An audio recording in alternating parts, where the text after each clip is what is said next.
આકાશવાણી સમાચાર સંસ્કૃતિ ભૂંડિયા વાંચે છે. સૌપ્રથમ મુખ્ય સમાચાર. લોકસભાની આગામી ચૂંટણી માટેનો પ્રચાર વેગવાન બન્યો છે. વિવિધ રાજકીય પક્ષોના સ્ટાર પ્રચારકો પોતાના પક્ષના ઉમેદવારોને વિજય અપાવવા જોરશોરથી પ્રચાર કરી રહ્યા છે. માઇક્રોસોફ્ટે ચેતવણી આપી છે કે ચીન આર્ટિફિશિયલ ઇન્ટેલિજન્સ દ્વારા ભારત, અમેરિકા અને દક્ષિણ કોરિયામાં ચૂંટણી પ્રક્રિયા ખોરવી નાખવાનો પ્રયાસ કરી રહ્યું છે. લશ્કરની ત્રણેય પાંખોનું સંયુક્ત સંમેલન પરિવર્તન ચિંતન આવતીકાલે નવી દિલ્હીમાં મળશે. આજે વિશ્વ આરોગ્ય દિવસ છે. વૈશ્વિક સ્વાસ્થ્ય જાગૃતિ વધારવા માટે આ દિવસની ઉજવણી કરવામાં આવી રહી છે. સમાચાર વિગતવાર.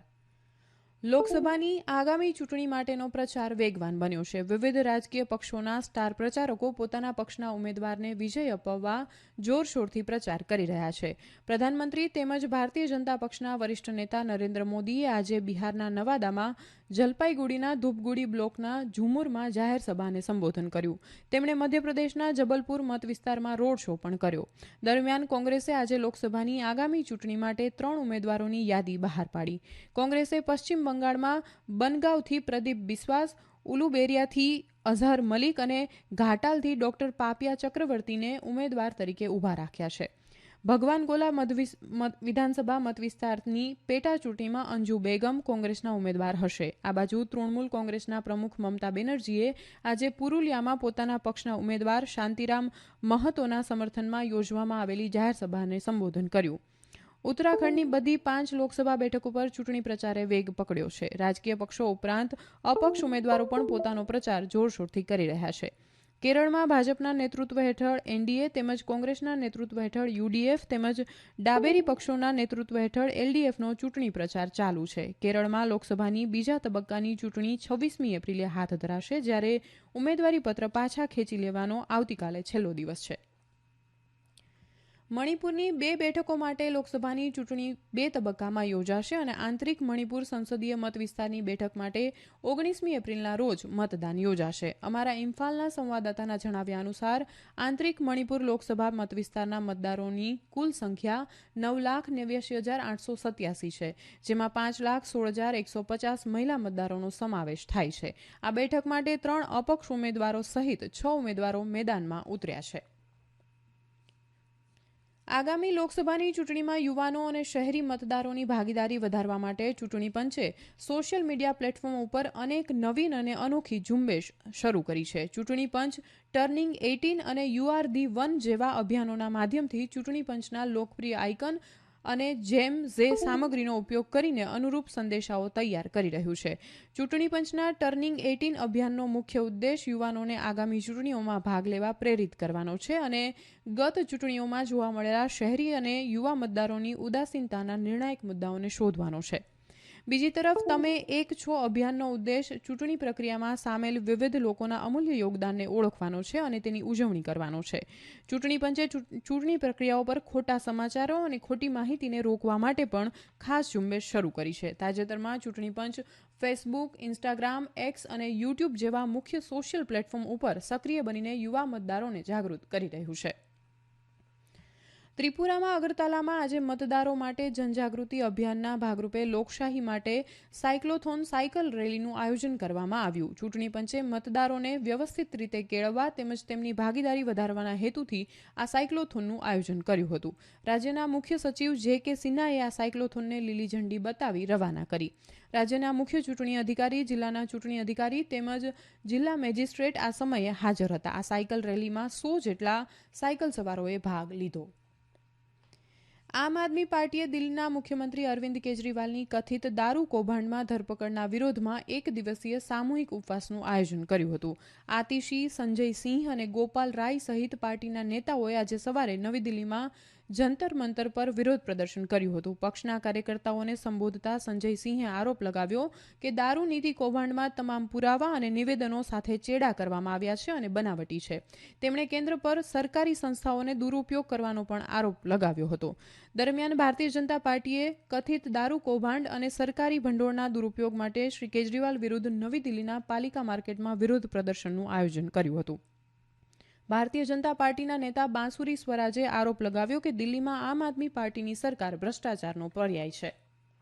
આ સમાચાર આપ આકાશવાણી પરથી સાંભળી રહ્યા છો. માઇક્રોસોફ્ટે ચેતવણી આપી છે કે ચીન આર્ટિફિશિયલ ઇન્ટેલિજન્સ દ્વારા ભારત, અમેરિકા અને દક્ષિણ કોરિયામાં ચૂંટણી પ્રક્રિયા ખોરવી નાખવાનો પ્રયાસ કરી રહ્યું છે.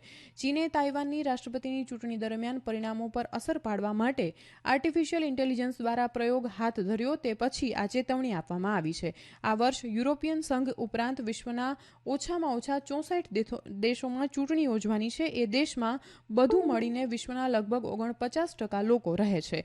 માઇક્રોસોફ્ટની ગુપ્તચર ટુકડીએ જણાવ્યા મુજબ ચીનનો ટેકો ધરાવતા સાયબર ગ્રુપ ઉત્તર કોરિયાના સહયોગથી આ વર્ષે અનેક ચૂંટણીઓને નિશાન બનાવી શકે છે. માઇક્રોસોફ્ટે કહ્યું કે ચીન પોતાના હિતમાં લોકમત બદલવા માટે સોશિયલ મીડિયા દ્વારા આર્ટિફિશિયલ ઇન્ટેલિજન્સ દ્વારા સર્જવામાં આવેલી સામગ્રી પ્રસારિત કરે તેવી આશંકા છે. આર્ટિફિશિયલ ઇન્ટેલિજન્સ ટેકનોલોજી દ્વારા ડીપ ફેક દ્વારા ખોટી અને બનાવટી ઘટનાઓ સહિત નિરાધાર નિવેદનો તૈયાર કરવામાં આવે છે. ઉપરાષ્ટ્રપતિ જગદીપ ધનખડે યુવાન વ્યવસાયિકોને 2047 સુધીમાં વિકસિત ભારત બનાવવાના પ્રયાસમાં સહભાગી બનવાની અપીલ કરી છે. આજે બિહારના બોધગયામાં ભારતીય વ્યવસ્થાપન સંસ્થાના 6ઠ્ઠા પદવીદાન સમારંભમાં તેમણે કહ્યું કે આજે વિદ્યાર્થી અને યુવાનો જ ભારતનું ભવિષ્ય છે. તેમણે ભારતની વિકાસગાથામાં નવું પ્રકરણ લખવા માટે પોતાના કૌશલ્ય અને પ્રતિભાનો ઉપયોગ કરવાનો વિદ્યાર્થીઓને અનુરોધ કર્યો. આ પહેલા ઉપરાષ્ટ્રપતિએ પદવીદાન સમારંભમાં MBAના વિદ્યાર્થીઓને ડિગ્રી પ્રદાન કરી. આ પ્રસંગે બિહારના રાજ્યપાલ રાજેન્દ્ર આર્લેકર, બોધગયાના ભારતીય વ્યવસ્થાપન સંસ્થાનના અધ્યક્ષ ઉદય કોટક અને નિયામક વિનીતા સહાય હાજર હતા. ઉપરાષ્ટ્રપતિએ બોધગયામાં વિશ્વ પ્રસિદ્ધ મહાબોધિ મંદિરમાં પૂજા અર્ચના કરી. લશ્કરની ત્રણેય પાંખોનું સંયુક્ત સંમેલન પરિવર્તન ચિંતન આવતીકાલે નવી દિલ્હીમાં મળશે. એક દિવસીય સંમેલનનો ઉદ્દેશ લશ્કરની ત્રણેય પાંખોનું સહસંકલન બહેતર બનાવવા, નવા વિચારો, નવી પહેલો અને સુધારાઓ પર ભાર મૂકવાનો છે. આ સંમેલનનું અધ્યક્ષપદ સંરક્ષણ પ્રમુખ જનરલ અનિલ ચૌહાણ સંભાળશે. લશ્કરની ત્રણેય પાંખોના પ્રમુખો, લશ્કરી કાર્ય વિભાગ અને સંકલિત સંરક્ષણ કર્મચારી ગણના મુખ્ય મથકોનું આ પહેલું સંમેલન હશે. આ સંમેલનમાં લશ્કરોના જુદા જુદા સ્તરના અધિકારીઓ પોતાના અનુભવોનું વર્ણન કરશે તેમજ એકીકૃત વ્યવસ્થાને કાર્યરૂપ આપવા સંબંધે સૂચનો રજૂ કરશે. સંરક્ષણ મંત્રાલયે જણાવ્યું કે ભારતીય સશસ્ત્ર દળ ભવિષ્યના યુદ્ધો માટે તૈયારી કરી રહ્યું છે. તે દ્રષ્ટિએ સંયુક્ત અભિયાન માટે લશ્કરના ત્રણેય અંગો વચ્ચેનું સુસંકલન મજબૂત કરવા માટેના પ્રયાસો કરવામાં આવી રહ્યા છે.